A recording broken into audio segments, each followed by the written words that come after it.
tell you the origin story of this one. It's pretty interesting.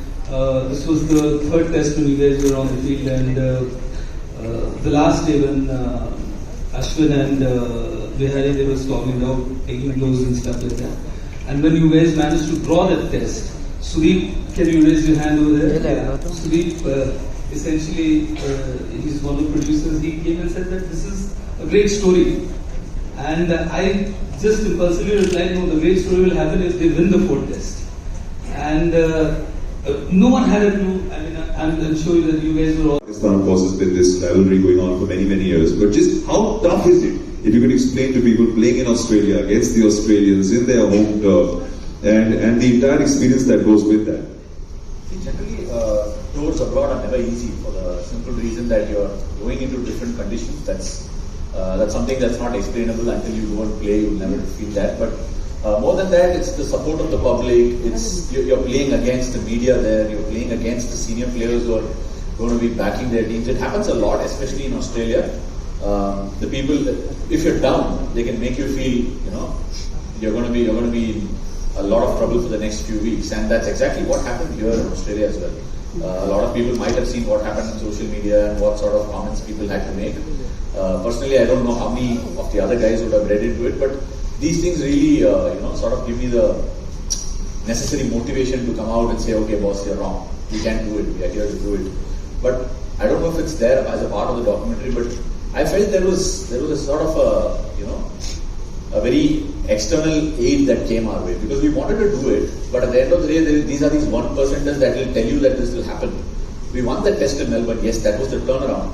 But I don't know how many guys remember we were on a flight to Sydney. I actually felt, okay, we come back, and this flight was landing in Sydney, and we got stuck in a thunderstorm. And it was in the midst of lightning and all that, and the flight was actually going in different directions. I felt, okay, if this is what is destiny, you lose a test for 36, and you come to Melbourne, win a remarkable turnaround test, and then you might not land in Sydney for the third test. That kind of gives you a gist of what life is all about. So the moment I think everything came to settling nerves and we all landed and the Sydney test panned out, there was a lot of backstory to it. But by the time we had come there, I think the resolve of the team had strengthened a lot, and it became the resolve of this Indian team versus anything that was thrown at it. And I could still remember the fact that the team was almost oblivion to anything that was happening, and it was meant to be. There were turbulent times, and actually there were also turbulent times that you faced, but very nicely conquered behind the stumps, where you provided pain behind the stumps to the pain.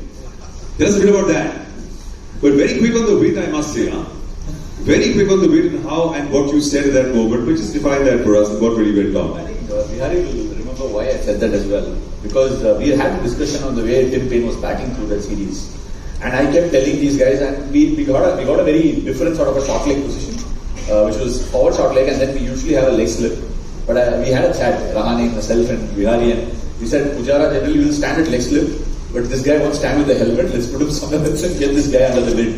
We had this conversation and parked him there in a very awkward position, and he actually nicked off there. And we had a celebration, and I told Vihari, this guy better not come to India. Because if he actually comes to India, he'll be going there every single time. And at the end of the day, he was having a go at us when we were batting. And it just came out of my mind. Because we had a conversation like that, it just came out of my mind, and it was very instantaneous. That's what you do to Puji also, when you talk to him. Whatever he says, you come back at him like that. But in a friendly way. We sledge at each other in the nets. All the time, yeah. Correct. Now I have to ask Hanuman Bihari, have you forgiven him for making you run on that day with the hamstring gone? Have you forgiven him or not? Yeah, I did after the innings, But he didn't know that I couldn't run. I couldn't run at all. Even I didn't know at that time. After that run, then I said, I could barely walk. So there's no point of running after that. But that was a lucky escape there. But after all, it ended well. So. Yeah, you had us all at the edge of our seats, the both of you. You held the fort till the end. It was incredible, that performance by you. मुझे पता चला अभी पहले जो हम dressing room में बात कर रहे थे कि हम लोग तो भी जगह से हिलते नहीं है.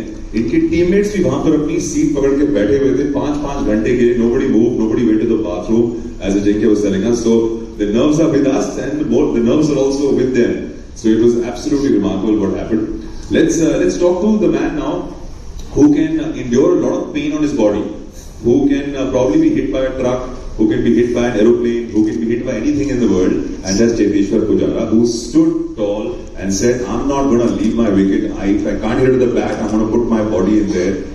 How badly were you bruised at the end of the matches when you walk back into the room? Were there spots all over the body? Tell us your condition at the end of the day. I think let's just stick to cricket, not the drugs and the plays. Yeah, when I got hit in that particular test match, there were so many bruises. But at the end of the day, when I spoke to my family, when I spoke to my wife, when I spoke to my daughter, they were a little concerned. They were worried that if there was anything serious, and I told them, no, there was nothing serious about it. Yes, I was in a lot of pain, but it was a sweet pain because it was a sweet victory for us. I think probably one of the best test matches I've been part of. So yeah, when you get hit on the body, the only thing you can do is not think about it and have a bigger picture. Only thing I had in my mind in that particular test match was to, ensure that we don't lose too many wickets in first and second session. And that was part of our game plan as well. And by the tea time, we didn't lose too many wickets. There was a platform set for Rishabh to come in and play his game. But till then, whenever I was getting hit on my body, I wanted to make sure that we don't lose that test match. Till that time, we were not thinking about the victory. Maybe at tea time, there was another strategy. But before that, we wanted to make sure that we don't lose that particular test match. And when I get hit on the body, I just kept telling myself that, look at the bigger picture, don't worry about the pain. Round of applause, ladies and gentlemen.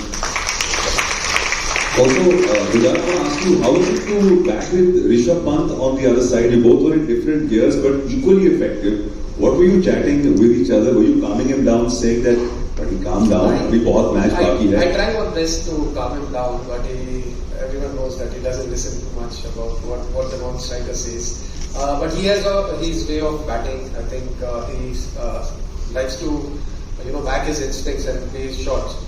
So sometimes, yes, I do try and tell him that there are phases where you need to be a little watchful. But apart from that, you just have to allow him to play his game and not try and advise him too much, because whenever we had a good partnership, the lesser I talked, better he has batted. So. It was like two people poles apart but getting the job done. It was a phenomenal performance by the both of them. बात करते हैं सिराज की. सिराज जी कैसे हैं आप? इन्होंने बताया भाई कि ये जो हर एक मैच के पहले हैं, इनका सुपरस्टिशन होता है कि अपने बालों को अलग तरीके से ग्रूम करके आते हैं और इतने शानदार लगते हैं. एक बार इनकी परफॉर्मेंस के लिए जोरदार तालियां हो जाएं. किस तरीके से उन्होंने परफॉर्म किया, डेब्यू किया था और बहुत ही मुश्किल परिस्थितियों में. थोड़ा इमोशनल सवाल है, लेकिन मैं आपसे पूछना चाहूंगा क्योंकि हम we all felt what you were going through. But वो दौर आपके लिए कितना मुश्किल होगा कि you found out about your father और आपको जाके फिर मैच खेलना है, जा नहीं पा रहे थे आप. वो दौर बहुत मुश्किल रहा होगा आपके लिए. We were all praying for you, but if you could tell us a bit about that. बहुत ही मुश्किल था मेरे लिए वो सिचुएशन. तब आईपीएल में भी मेरे डैड की तबीयत बहुत ही खराब थी, बट तब बता रहे नहीं थे घर में कि इतना सीरियस मैटर है. तो इसीलिए मुझे पता नहीं चला. अगर मुझे पता चलता था तभी मैं घर चले जाता था, तो मुझे वो चीज़ पता नहीं चली. तब मैं ऑस्ट्रेलिया लैंड हुआ, तब मुझे पता चला कि डैड की बहुत ही सीरियस कंडीशन है. तो तब वो सिचुएशन प्रोटोकॉल था कि कोविड मतलब क्वारंटाइन रहना है, तो जा तो नहीं सकते. देन फिर इसके बाद हम लोग प्रैक्टिस करे. फिर उसी दिन मुझे पता चला कि ऐसा डैड की डेथ हो गई.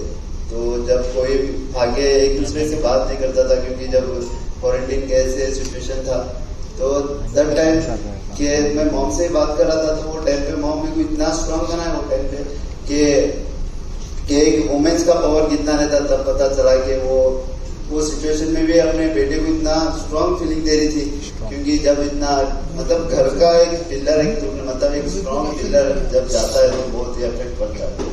तो वही तो मेरा डैड मॉम यही बोल रहे थे कि जो डैड का ड्रीम था कि अपने देश का नाम रोशन कर और जाके देश का नाम रोशन कर, बस यही था कि मेरा मोटिवेशन के मैं वहाँ जाऊँ. मुझे पता भी नहीं था कि टू बी ऑनेस्ट कि मुझे चांस भी मिलेगा यहाँ पर खेलने, क्योंकि सीनियर बॉलर्स थे. तो बस मैं ये सोचा कि मुझे कभी भी अपॉर्चुनिटी मिलेगी वो चीज़ को ग्रैब करूँगा.